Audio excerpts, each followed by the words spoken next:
Welcome to Revit Crash Course for Architects, Session 2, Basic Sketching, Modeling, and Annotation Tools. This course is designed to help transition from 2D drafting to Revit and master its essential tools and features in the easiest and smoothest way possible. Let's begin!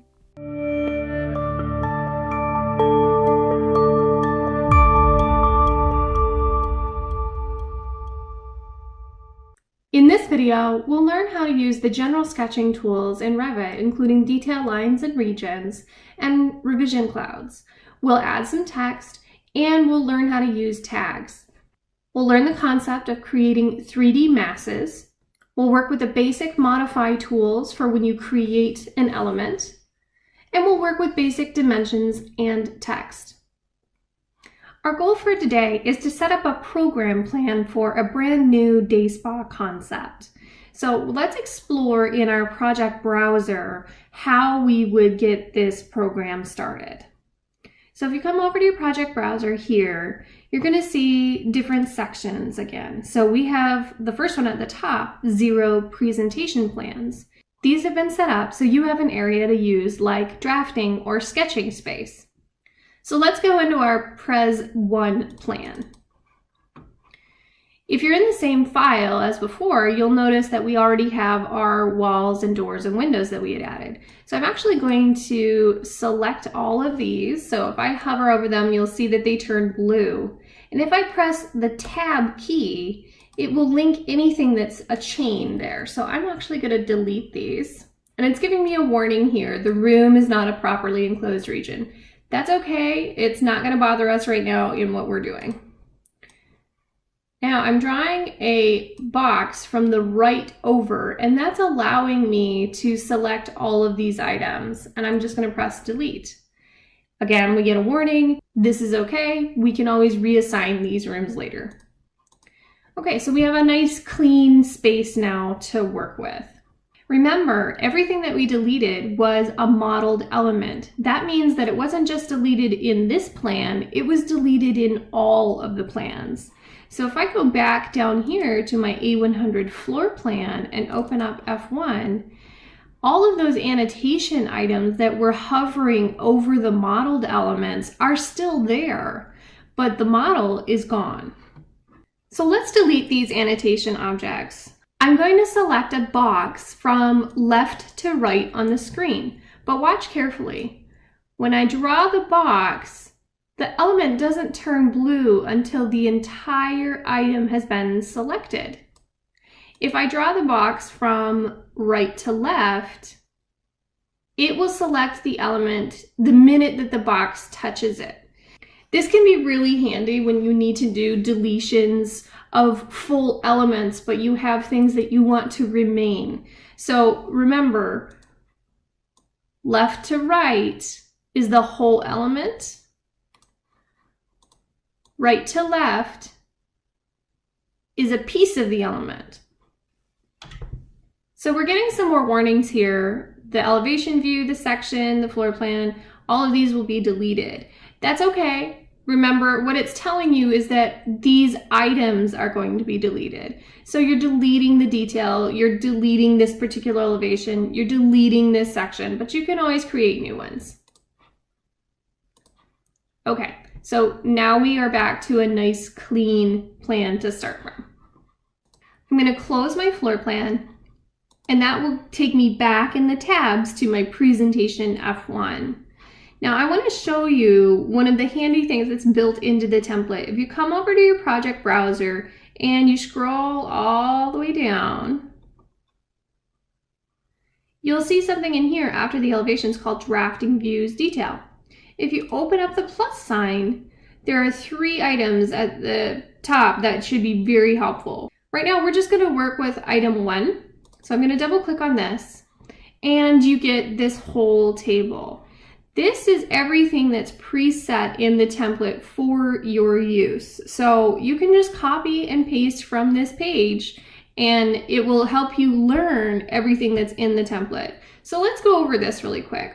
If I zoom in, these are our standard dimension styles. So I've set up both red and black dimension styles, assuming that red would be temporary. So when you're working along, anytime that you would see red, you know that that's something that you're already working on or something that somebody else has marked up.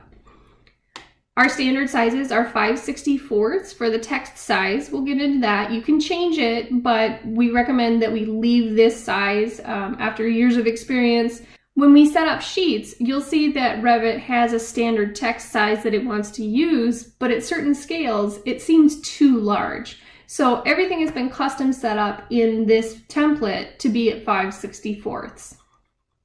Okay, so we have tick dimensions and arrow dimensions. This is assuming that you are going face to face of elements here. This is assuming that you're going to a stud or something there. So we also have standard dimensions set up for angles and also our radius and diameters for circles. For the text styles, we have multiple different sizes. Standard text that you'll probably be using will be the 5/64 again, based on an 1/8 inch or a 1/4 inch plan, depending on where you're working. But these other text dimensions do have a place for details. You can see that some are named cover sheet because that's specifically where they're used.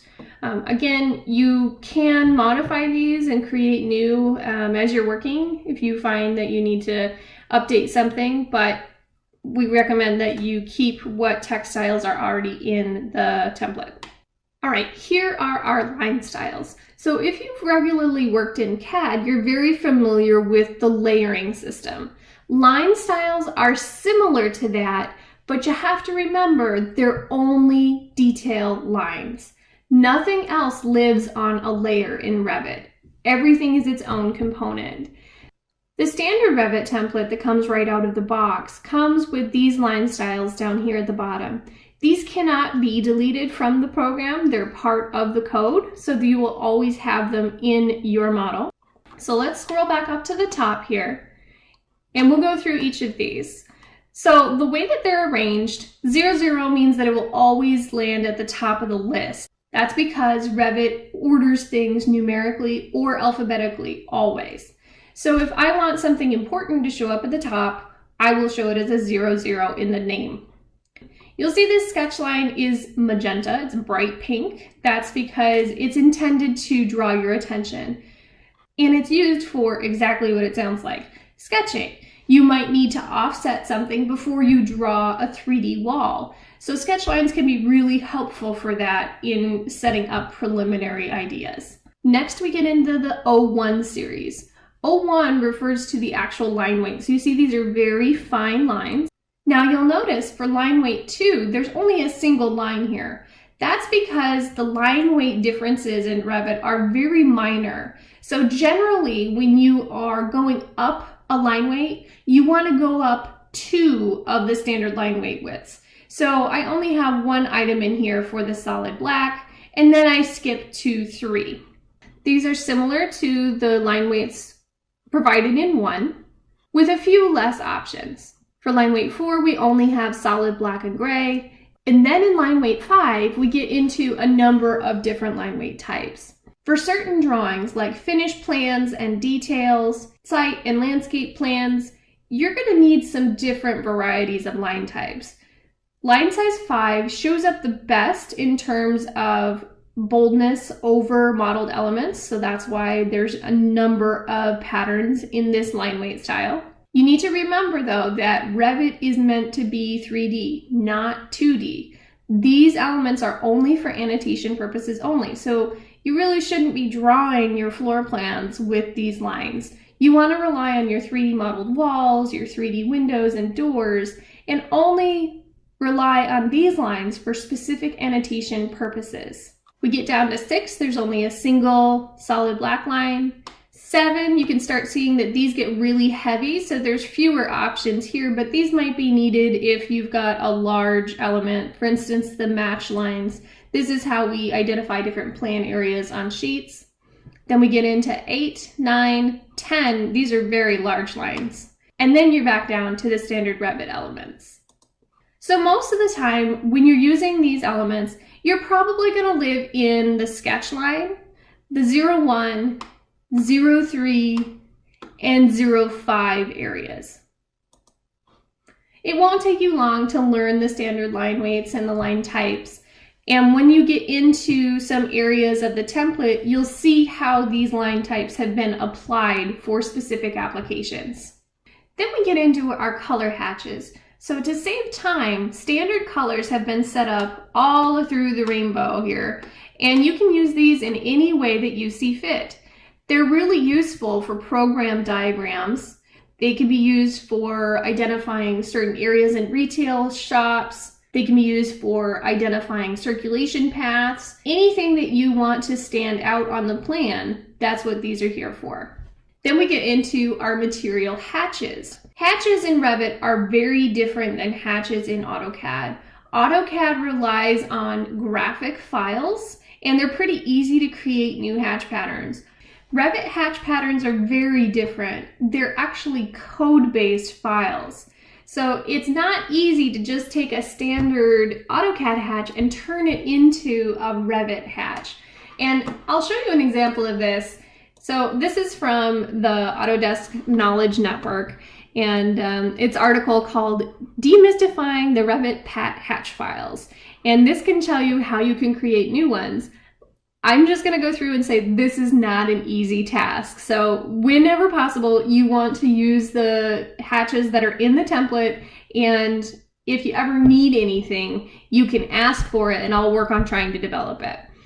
In order to create a new hatch, you have to define it numerically. So you have to understand where the lines are going to fall in an XY axis, and you have to tell them how to rotate. So again, it gets really complicated really fast. So let's go down through these really quickly. These are all filled regions. Ideally, you would only be using these in a limited capacity. Most of the items that you should be using in Revit are going to be the detail components, but occasionally, if it's a custom piece, you need to create a filled region with a hatch itself. So these have been arranged in the CSI divisions. If you're not familiar with it, CSI is the Construction Specifications Institute. Everything is set up by division, and 01 is general work. Division 2 originally referred to site work, and then it was changed to existing conditions.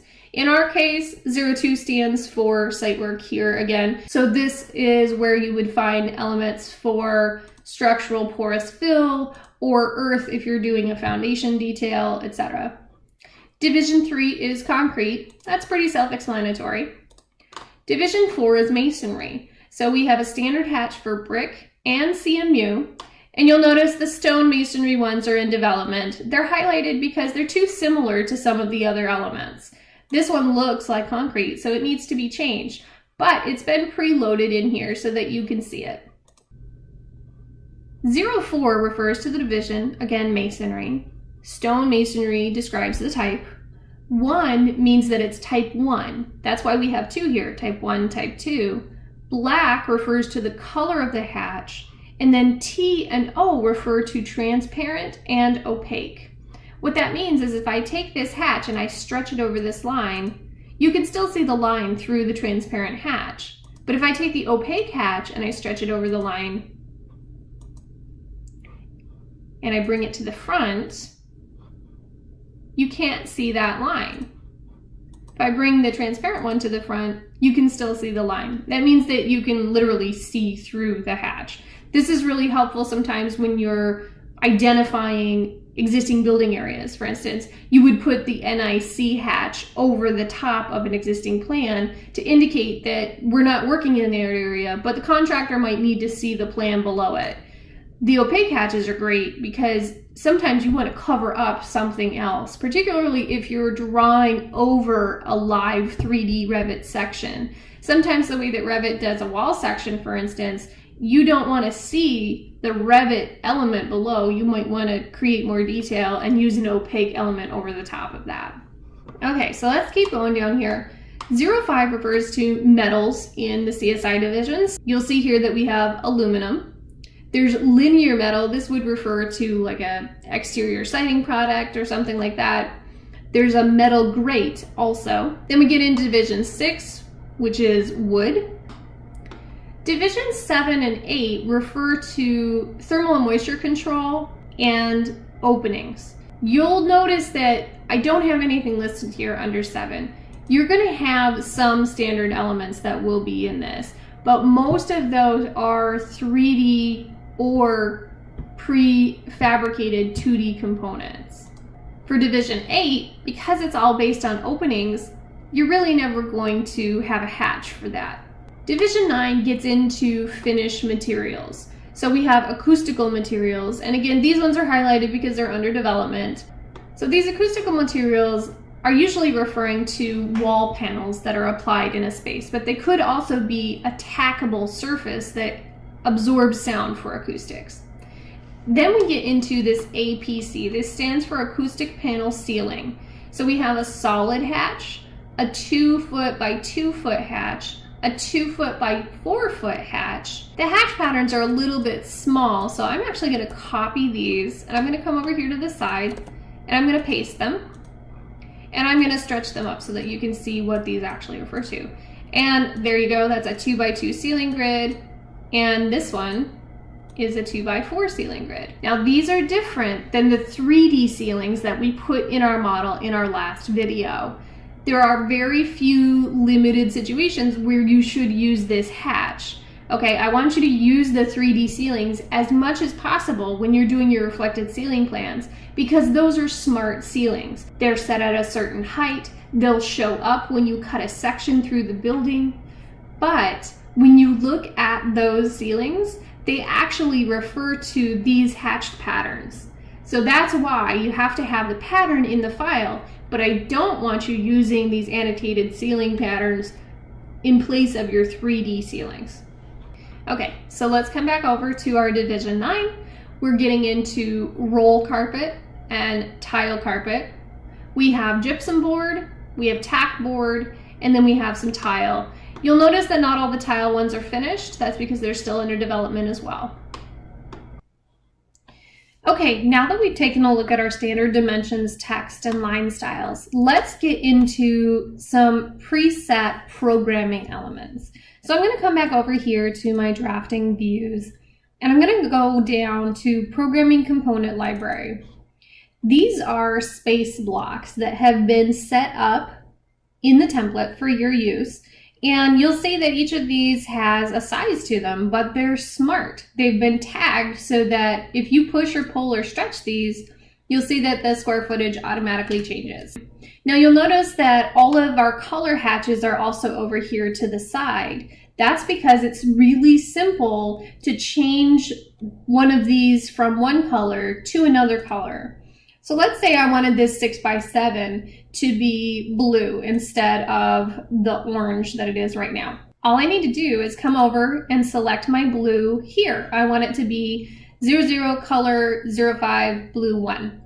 Once I select that box, my Modify Detail Items tab comes up. This is everything that I can do to this one box, okay? So if I want to match the property types of one element to another one, I select this paintbrush, select my first element that I want to match, and select my second element. And there you go. Another way to achieve this is you could come to this element, you could drop down the properties, and you'll see again, all of those colors are preloaded. So if you know what the name of the color is, if you have it memorized, you can just come down here and say, oh, I want to change this to blue 1. So something to remember, these are 2D elements. They only live on this particular drafting view.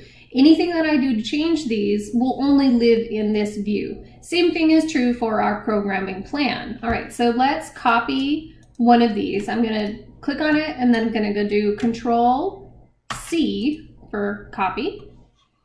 Let's go back to our presentation floor plan. Now again, this is a 3D presentation floor plan, not a drafting view.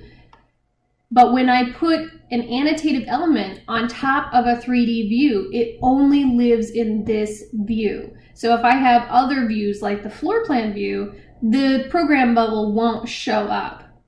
So I'm going to do Control-V, and I'm going to paste that bubble. Well, what happened to that little tag that was on top of this? When I copied it, I only told Revit that I wanted to copy the program bubble. I didn't copy that program tag. So let's go back to our component library. You'll see that each of these has a tag. If I click on the tag, it turns blue, and you can see the title of this tag is called Program Bubble Tag. It's been specifically created to tag filled regions. So let's go back to our presentation plan, and I want to annotate this. How do I do that? Let's go up to our Annotate tab, and I'm going to tag by category.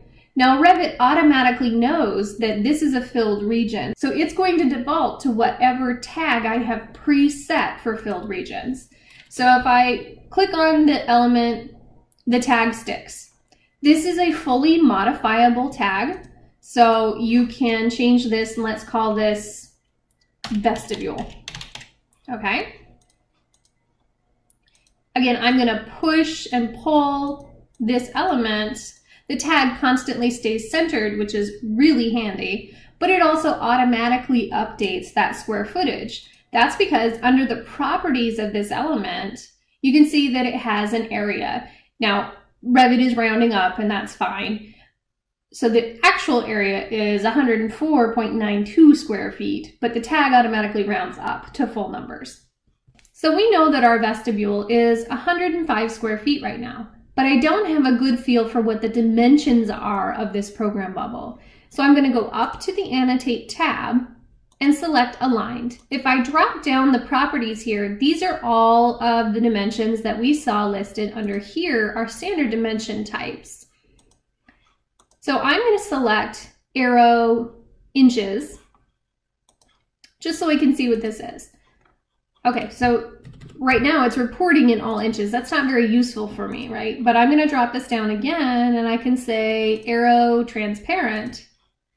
Now I get an actual full dimension. You can see this goes all the way out to 256ths of an inch. That's way more specific than what we need at the programming stage. And the whole reason is because we've just pushed and pulled this. Now you can see that when I automatically did this, it changed the dimension. That's the best part about these. These are all smart elements. So if I want to, I can change my bubble size to be what I think the interior room dimensions should be. When you're doing a program layout, you need to remember that the bubbles that you're creating should really be the net area. This is the area inside of the walls, because if I were to create this and add walls to it that are 6 inches thick, it's not going to be 117 square feet anymore. So you either need to plan when you're laying things out that you've created a little extra space in your bubble to account for your walls, or if it's brand new construction, you can lay everything out and then add your walls and sort of scoot your bubbles over as you're laying out your 3D walls. So we know that 11 feet is way too wide for a vestibule, right? So I'm going to set this actually to 6 feet. All I did was click on the bubble, and you see that that 6 foot dimension got smaller. And if I actually move this up here, you'll see it a little bit better. If I click on this, it turned blue on me. That means that I can edit this dimension and change the bubble at the same time. So if I click on this and I change this again, 7 feet, it automatically stretches the extents of my bubble. So let's go back to 6 feet here.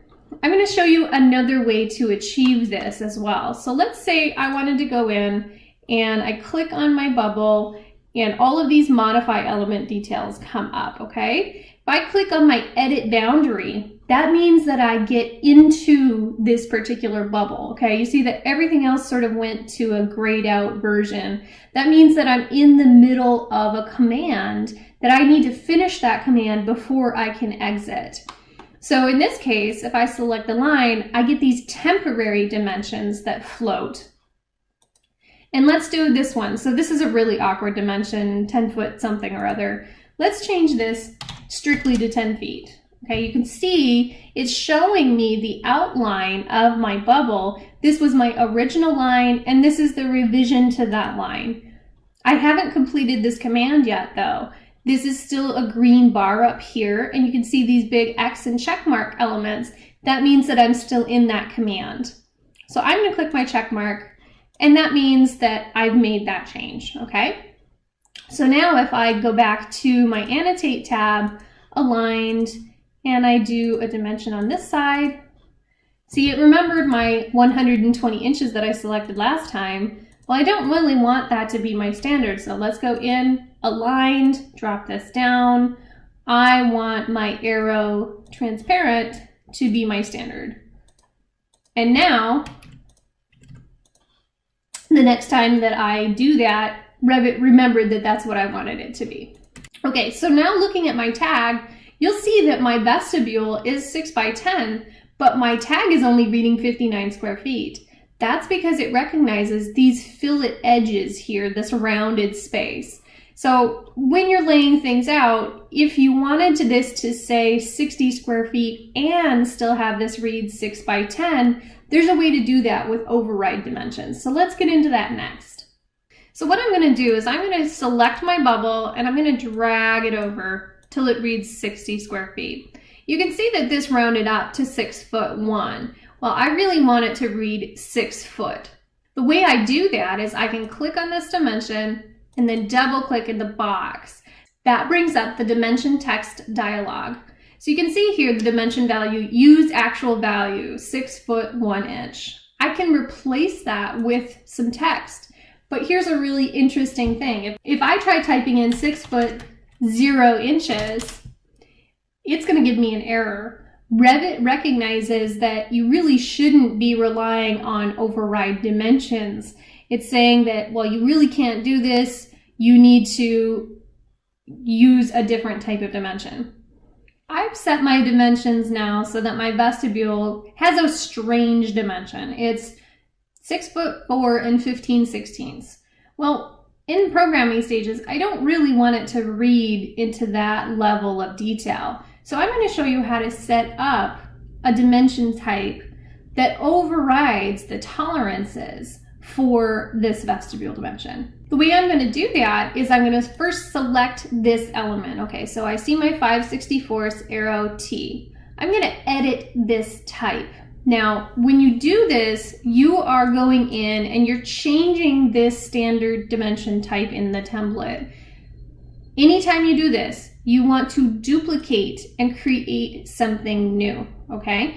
Don't override your original settings because it's pretty difficult to remember everything that you changed, and you might want to go back and you'd have to reset all of it manually. So anytime you're going to make a change like this, just duplicate whatever it is that you're copying the style of, and then you can rename it as something else. So in this case, I'm going to name it 005/64 arrow T rounded 1 inch. Okay? So now you'll see that the type changed up here in the top. All of these are controls for how the dimension works, okay? We're not going to go into these in detail right now. All I care about is setting the tolerance of that particular dimension. So I slide down here to my units format, and I can see that this has a tolerance all the way up to 256 of an inch. Well, I really don't want that right now for my programming. So if I click on that box, it opens up the format dialog. And you can see that the rounding is set here to 1/256. I'm going to drop this down, and you can see you can actually do it to the nearest foot or 6 inches. In our case, we're going to do it to the nearest inch because that's close enough. So you'll see now the units format is reading as 1'5". I say okay, there we go. So that's a quick way to override something when you're in a programming phase and you don't want that much detail. I would only use this in areas where you really need an override. Most of the time you want to rely on the actual dimensions that Revit provides you, because the more accuracy you put in your model, the better your finished product is going to be. Okay, so now we have a start to our program plan. But let's say I need a shape that's not rectangular. How can I create one of these program bubbles to be what I need? Well, let's start this way. Let's copy this guy. You can either do copy, control, and paste, control C, control V, or when you click on it, you can come up to your modify detail elements and you can click this button right here, copy, CO. You see how it turns one circle into 2 circles. So I'm going to select this, and then I'm going to copy based on this midpoint, and I'm going to move it over 9'6". there's another element. So this is independent of the first one. If I make any changes to this one, it doesn't affect the other one. I'm going to go in here and edit my boundary. When you edit the boundary, you see all of these shape options up here. So I could actually create something that's really unique. I could do it as a polygon, I could do it as a circle, I could have these spline lines if I wanted to. So the opportunities are really kind of endless. In my case, I want it to be something just pretty simple. So I'm going to create a new line. And when I click this, you'll see that the line style is set. See, we're back to our 05 lines. They show up the best in printing our templates. So I'm going to create a space that sort of has this L shape to it, okay? You can use very similar commands to AutoCAD. In this case, I can't complete this shape because Revit doesn't recognize a shape that has two filled regions in it. I actually have to modify this to be a single line boundary. So what I'm going to do is I'm going to do the fillet arc here, and I'm going to set the radius to 1 foot. That's what our standard program bubbles are set to, just to give us a nice rounded edge. I'm going to select one line and then the other all the way around, and there you go. But I'm left with this one little arc. Well, if I try and complete this, I'm going to get an error from Revit. It says that these lines must be in closed loops, and the highlighted lines are open on one end. If you zoom in on this, Revit is showing you this with these two orange dots. So it's saying that you have a problem that you need to address first. So I can continue this. I'm still in my command. I select that element and I delete it. And then I'm going to select my check mark. And there's my new shape. So when I right click on this tag, it comes up with some shortcut options. So I'm going to scroll down here to create similar. And that is going to recognize my new area. The tag is set up so that it's center weighted. So you can see that it sort of chose the center of the outside lines here. If I click this, I can just drag the arrow and I can move it wherever I want. Now, again, this is a different shape. So let's say this is waiting. This might be the waiting room. If I want to change the color of this, again, I can come down. Let's change this one to orange too. There you go. So now you can start to see how a shape can come together really fast for a building without any 3D elements at all yet. This is a really quick way to explore design options before you spend time committing them to 3D. All right, so now we're going to move into the idea of masses. So if I come over here to the top of my tabs, I can scroll over to Massing and Site. I'm going to click on this. Think of the massing tools as Revit's alternative to SketchUp. This is a sort of place where you create something and you can push it and pull it. You can also turn it into different components. So you see that they have masses here for a curtain system, a roof, a wall, and a floor. Masses are often only used in preliminary design. They don't have much use beyond that. I really prefer the 2D program bubbles because once we get a layout, we just go straight into 3D walls and creating the space that we want in our building. But masses can be useful if you're doing space planning, if you had multiple design options and you wanted to see what volumes could look like on a site or something like that. So we'll just go through these tools really quickly. So I'm going to create an in-place mass.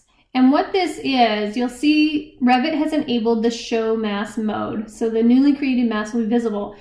Masses are not visible in all of Revit's views, so they can be a little bit tricky to work with. So first thing I'm going to do is I'm going to name this mass, and I'm going to call it Volume 1. And you can see it gave me that grayed out thing again. That tells me that I'm in the middle of a command. So I need to create something and then finish it before I can get back to my standard model. So in this case, I have some of these same similar draw tools as I had before. And I also have work plane tools. So I can tell it where I want this work plane to be set. So if I click this, it opens up a work plane dialog. So I'm going to say, okay. That tells me I'm working on the first floor. And then I'm going to start to create this. I'm going to sketch this. You'll see that my work plane is showing in this blue area here. I just created the rectangle, and you can see that Revit automatically shows you the approximate dimensions as you're working. I can do a similar thing with fillet corners on this if I wanted. So I select my radius here, checkbox, 1 foot, select this line, and there you go. So in my case, I'm going to finish this mass, but it says that it contains no solid geometry. It won't be computed. That's okay because at this point, I'm only using it for reference. So you can see here my mass outline is showing in 3 dimensions. It doesn't have any form yet though. So let's go back in and we're going to edit this element in place. So as I select my path here, you can see that the options changed, and up here there's something that says create form. All I did was select that, and now Revit is automatically allowing me to push and pull this piece. I can skew it, I can splay it, I can do whatever I want to it. In this case, I'm just gonna extrude it up, and I'm gonna finish that mass, and there it is. You can see these elements here. These are actually automatically created floors. So Revit recognizes that I created this mass on the first floor, but I bypassed the level that's already set in here for the second floor. So it automatically created that volume for me with a mass floor. And I can tell that when I click on it and I come over here to my second floor. So all of these dimensions are automatically created. It tells me the perimeter of that floor area, how much space there is, and the exterior surface and the floor volume. So this can be really helpful if you're creating a new building and you need to do a quick comparison of option designs. How big is this space? Again, if I push and pull these elements, I can make my mass larger or smaller. If I keep going up, you can see that it now adds a 3rd floor. There are only 3 levels preloaded in our template, so it's only going to create those 3 floors. Okay, so here is our very simple mass block building. Let's create a floor automatically based on this mass. So if I come back up here to my Massing and Site tab and I click Floor, and I drop this down, these are all the preloaded floor types that are in the template. We're just going to select the 12-inch generic, and then I'm going to hover over one of these floors. You see that the edges turn blue. That tells me that I've selected an area that will turn into the floor. So if I click on this and I say create floor, there you go. It's automatically placed in there based on the outlines of the mass that you created. So this can be a really simple way to quickly modify or create a whole new building. If you've got existing floor plans, you can create masses based on the floor heights and levels and elevations that you know, and you can very quickly get a building constructed using these masses. So let's go back to our programming plan. Now I'm actually going to open up my programming document that has been pre-established for our day spa program. So if you open up the PDF that's part of your design files for this video, you'll see here we have our client Elements Spa and Salon, and this is the program summary. So the spaces listed here have been talked about with the owner of this building. You'll see that I have them divided into separate areas. Purple is the entryways, teal is the salon, blue is the day spa, and green is support space for the staff. So when I lay out my programming diagram, I'm going to match the colors that I have here in my program document. For the purposes of our training video, I've set up my screen so that I can see the program and the Revit side by side here. All right, so first we have our main entry vestibule. That's where we were getting our 6 by 10, 60 square feet. So I'm actually going to change my program bubble to be one of my purple colors. So again, I'm coming down to my properties and I'm going to select purple 1 here. Okay, so my waiting area, I'm looking at my program and it's saying 15 by 20 or 300 square feet for the design. Let's go back to our program component library view, and I already have some bubbles set up with these different sizes. Now I don't have a 15 by 20, but it's really simple to create one. So I'm just going to copy this, go back to my presentation, paste it in here, okay? And then I'm going to go in and edit my dimensions. So again, we're going to go back up to our Annotate tab. I can annotate this guy. And I know that I want this one to be 20 feet and this one to be 15. So I'm actually going to delete this. I'm going to copy my color here. So let's select our paintbrush again, right? I'm going to right click on my tag, create similar. There you go. It says 12 by 15. We know that it's not. We're actually going to call it our waiting area. Okay, so getting into my salon stations, my program says that I'm going to have 8 of these areas and they're going to be 5 foot by 5 foot approximately. So I'm going to show you a quick way that you can create these and then tag them all at the same time. So let's go back. We have a 7 by 7 box. So we're going to copy this guy.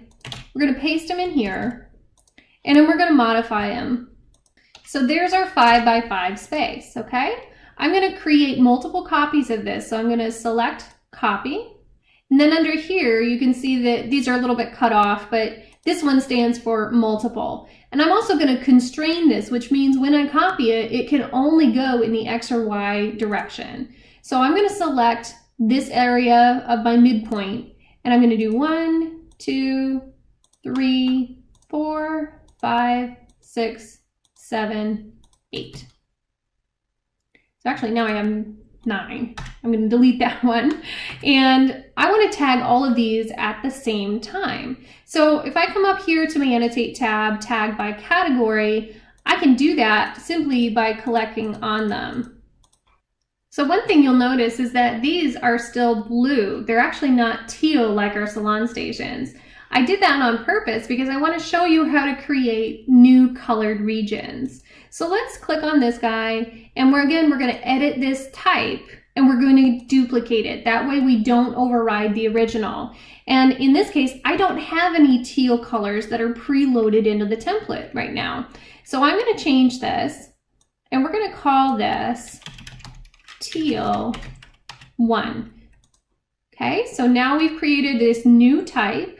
And you can see under the graphics here, there's a foreground pattern color. It's a solid fill, and that means that it's just a hatch. Now you can actually go in here and create colors based on your red, green, and blues if you want them to match exactly. Or in this case, we're just gonna kind of eyeball it and we'll call this good. Okay, so there's my teal one. I'm gonna select all these ones, drop this down, and there is my teal in my list. So now that we have all of the program spaces accounted for in our layout, I'm going to go through the process of arranging these in a way that I think might make sense for the new building.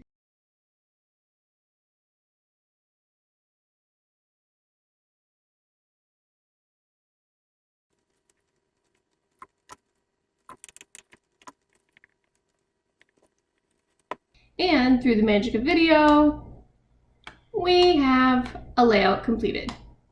You can see here that I've got a few dimensions already shown. It's because as I was laying this out, I was concerned how much space I might need to make this area work. So underneath the Annotate tab, I'm going to select Aligned. And all I'm doing is going down the line of these boxes, and I have an aligned dimension string.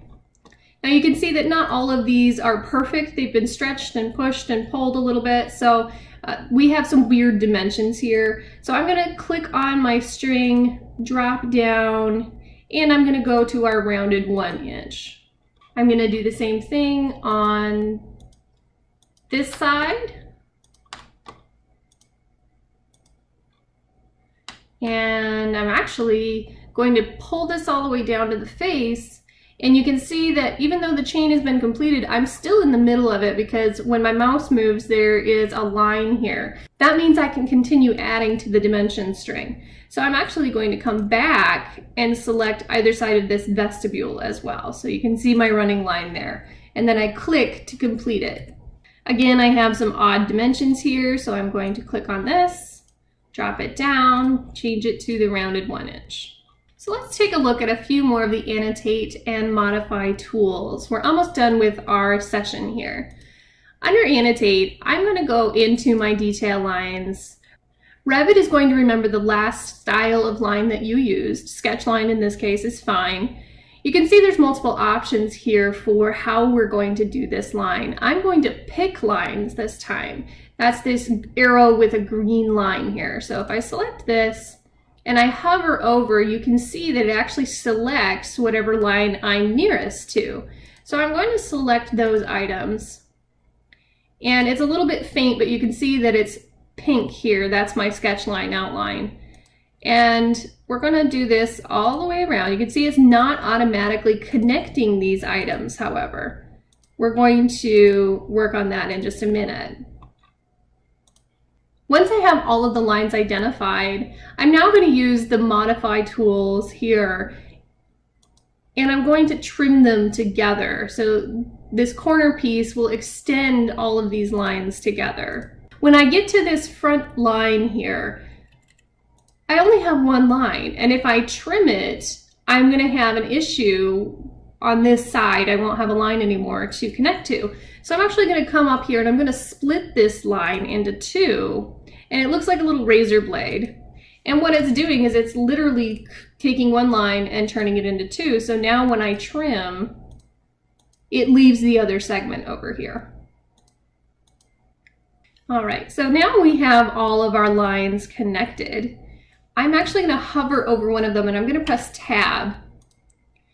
And when I do that and I click, you'll start to see these circles, and that tells me where everything's connected. So I thought that I had connected all of them, but it turns out I haven't. So the chain ends here. And now that I have all of these circles and they're shown as open dots, that means that the lines are connected in a chain.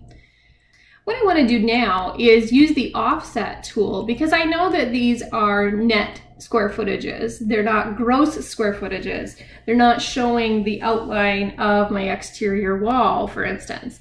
So I'm actually going to take the offset tool here in the modify tab. I'm going to click on that, and you can see a dashed blue line appears. That means that you have an offset from whatever element you're selecting. This tool works for both lines and walls, and you can choose whatever the offset distance is. So I'm going to assume that my exterior walls are actually going to be 1 foot 4 inches thick, for instance. And you can see that it increased that distance. Now you can see there's a couple more options here. It's cut off a little bit. This says graphical, this says numerical, this says offset, this says copy.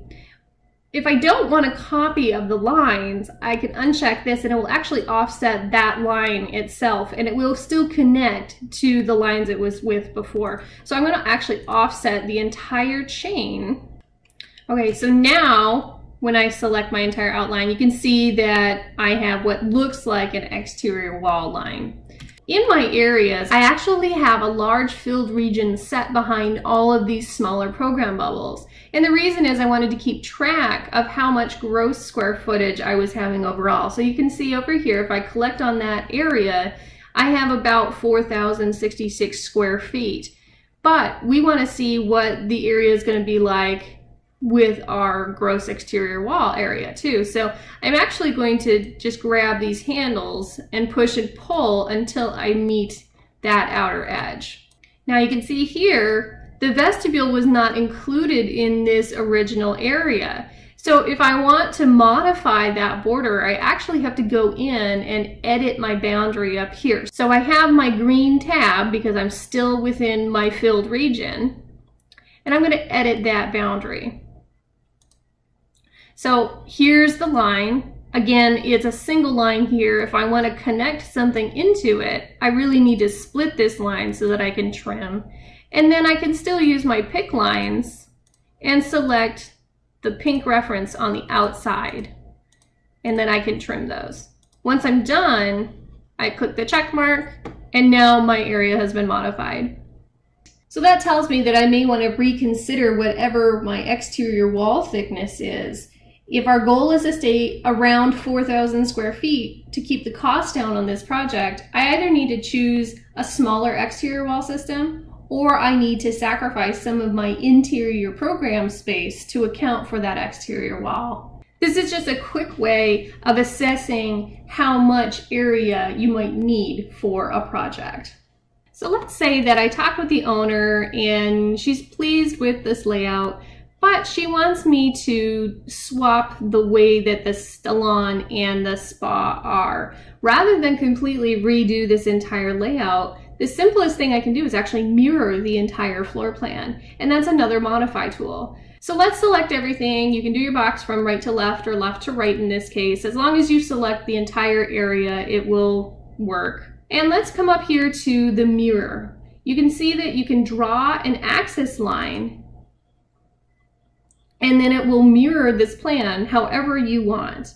So in my case, I want a copy of the plan so I can show her either direction. I'm just going to select a random point, draw up, and Revit is going to automatically copy all of those program bubbles, everything that we had selected, over to the other side. So I can show her a right-handed plan or a left-handed plan based on whatever she wants. So you can see in this corner there's a rear vestibule area. That probably means that there's going to be an exterior sidewalk here at some point in time. So let's come up to our modify tools and let's select offset again, and let's do 5 feet here. So this is what that sidewalk might look like coming into the side of the building. So let's go back up to our tab and let's use align instead. So if I select this, the first thing I'm going to do is click the line that I want it to align with and then select my second line. In this case, I'm bringing 2 lines together and I've essentially eliminated the need for this vertical line. So Revit is telling me that this line is too short and it's going to delete it. So now I have an approximate area of what could be a future patio, but this isn't really interesting. Maybe I want it to come off and be angled or something like that. So we're going to actually create one of our filled regions. I'm going to come over to the Annotate tab and I'm going to drop down our region. I'm just going to create an approximate patio shape. Click the check mark when you're done. And now let's say we want to push and pull this, but I want to rotate it. So I'm actually going to come up to my modify. I'm going to select my round arrow here. You can see that it places the center of rotation of this element. If you come to this lower tab, you can change this and I can tell it where I want that area of rotation to be placed. Let's say I want it on this corner. Now I have to select a reference point and then it will turn from there. You can see the outline kind of following my mouse here. So let's just randomly rotate it like this. Now I'm going to select my move and I'm going to lay it out here. And maybe this is a little bit more interesting. There's some kind of structure that could come and happen off of the back of the building here. Now I want to check my angle of rotation. I could have set it when I was in the command before, but I want to document it with my dimensions. So up in my Annotate tab, I'm going to go to Angular. I'm going to select this line, and you can see I have 15 degrees. Now, because this is an area, I could use our program bubble tag here, but what I want to do is I want to write a note. So I'm actually going to go up under my Annotate tab, and I'm going to select my text. This is going to create the Modify Place Text tab for you to use. And you have a couple of options here. Revit remembers whatever the last one was that I was using. In this case, it's 1/8 inch none T. None refers to how the end of the text looks. You can see that there's multiple options here. So 1/8 refers to the size of the text. None refers to the end of a letter. T again refers to transparent, and O would refer to opaque. I want the arrow in this case, so I'm going to change that. And then you can see I have 4 options here about my leaders. Do I want it to be a straight leader, an angled leader, or a curved leader? In this case, I'm going to use a 2-segment leader. And I'm going to start my text by placing where I want my arrow, and then clicking and clicking again, and then it automatically goes into my text box. So I'm going to put stamped concrete patio. Thanks very much. Hope you enjoyed this video. This course is provided by MGS Global Group. We provide Revit, ArchiCAD, and AutoCAD drafting for architecture and design firms. Feel free to reach out to us if you need production drafting at mgsglobalgroup.com. Don't forget to subscribe.